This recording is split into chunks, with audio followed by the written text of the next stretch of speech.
स्वप्नान सुद्धा विचार करचो न्ही काँग्रेस तांकां परत घेतलो म्हणून आमी सुप्रीम कोर्टाक स्ट्रिक्टली हें केल्लें आसा मूव केल्ले आसात. हेणी लोकांचेर अन्याय केल्लो आसा, गद्दारी केल्ली आसा. त्या गद्दारीन अशी चित्ती परत येवची म्हणून आमचे नवे भुरगे ते प्रत्येक मतदारसंघात तयार जाल्ले आसात आनी लोक रावल्यात. तांकां जर परत घेतले जाल्यार लोकांचो विश्वास काँग्रेसी वयल्यान वयतलो. कोण सिनियर कोणी आमचे लिडर बी तांकां अप्रोच करतात जावं तांकां येवपाक सुद्दां ते त्या लेवलाचेर आसतले.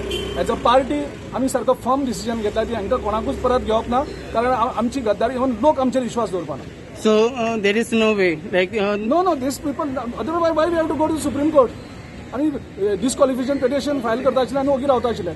आमी सुप्रीम कोर्टाक आमी we will fight and within next 2 months they should be disqualified. So in the coming election we'll see the new faces.